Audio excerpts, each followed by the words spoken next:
Okay, so I'm just going to do a quick little tutorial just about where to place your blusher, your bronzer and your highlighter. Starting with our bronzer. So I know it seems really, really obvious where to put them, but I think sometimes there's little tips that help with just where to put them, where to get the most natural look and the most effective look as well. So I'm just going to grab my brush, and this isn't a particularly big bronzer brush, it's just quite small actually, a blusher brush from MAC. And I'm just going to start with my bronzer, and I'm literally just going to pop this just across or underneath the cheekbone really. I'm going to do a separate video soon about contouring and where to contour and what it does as well, how it can change the look of the face. But for now I'm just going to start with my bronzer and just use it kind of around the edges of the face, just underneath, again underneath the cheekbone.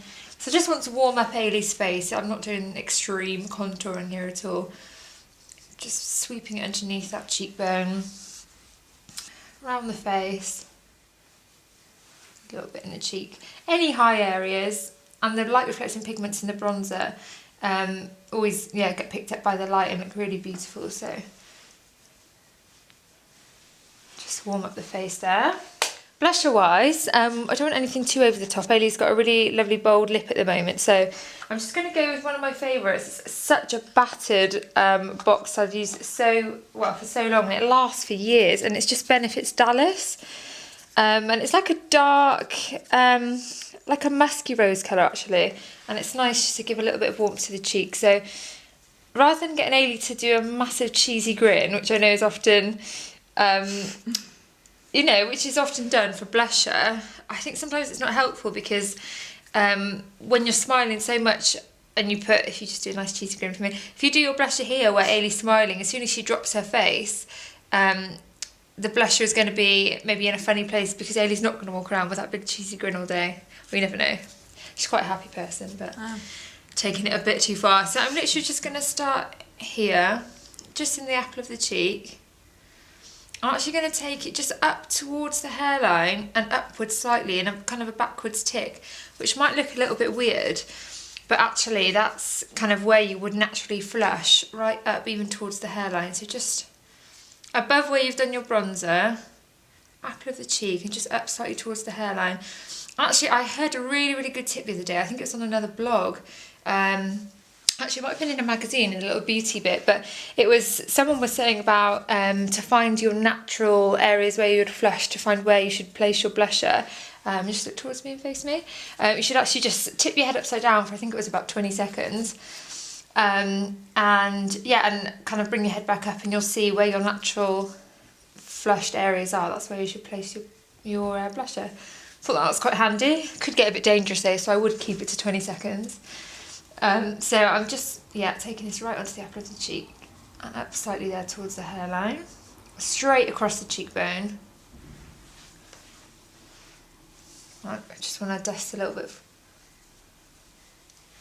colour elsewhere. And if you ever take the colour too heavy, you think you've done a bit too much, a bit heavy-handed with that bronzer or blusher, just use a translucent powder, just a white powder, or a flesh or skin coloured powder, and just sweep over your areas that are a bit extreme, and it'll just tone that down for you. But I'm happy with that. Now highlighter, I'm a massive fan of highlighters, and they come in all different shapes and sizes and products. With myself, I tend to use just a Bourjois eyeshadow actually, a really iridescent shiny one, which I do go on about quite a lot in my blogs, and that's just a powder. But for Ailey today, I'm going to use a good old classic, which is Benefit's High Beam. So obviously this is a liquid highlighter rather than a powder. Because Ailey's fairer, I've gone for High Beam because it's got a pinky tone to it, whereas for olive complexions I normally go for the Moonbeam. I don't even know if they still do that one actually, but hopefully they do because it's really lovely. Okay, so if you just turn that side for me. So highlighters are great to put on any high areas, believe it or not, of the face. So I'm just going to start going down Ailey's cheekbone here. And with the liquid ones, it is important to pat these in rather than rub them, as that can just kind of rub them off, or can go a little bit patchy when it mixes with your foundation. But I'm going to just pat this right down the cheekbone here, going quite far in on the cheek.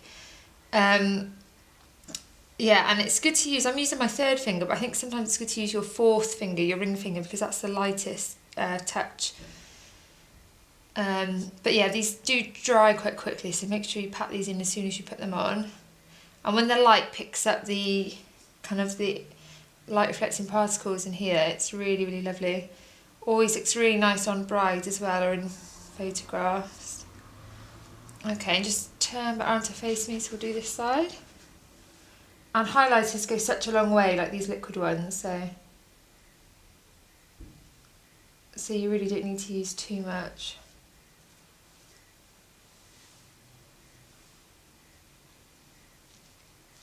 So I'm just taking that right back up, just above the cheekbone. Hopefully you'll be able to see that. So just turn back forwards for me. Obviously, being a highlighter, it does highlight any area of the face. So you can take highlighters other areas such as down the nose, across the brow bone, which I'll probably do as well. But obviously just be wary, they do highlight an area. So maybe if you've got, I don't know, a massive spot somewhere on your face, or a blemish, or you're not keen on the shape of your nose and you don't want to draw attention to it, obviously just avoid using a lot of highlighter in those areas. But I'm just stretching Ailey's brow up here, so I can put this on her brow bone. If you just turn back to face me, just pop some this side. Got all sorts on my hand from earlier, a bit of eyeliner there. I'm a little bit messy. It's all good. Okay, and I'm just going to put a little bit just on the tip of the nose there. And actually, I won't do it just now because obviously Ailey's got on her red lipstick, but it's really lovely to use either a powder or a liquid highlighter, literally just over the edge of the Cupid's bow there, and that really, really helps to give the lip a fuller, more shapely shape, especially once it's filled in as well with a gloss or a lipstick, and it gives a lovely pout. So that's our bronzer, our blusher and our highlighter.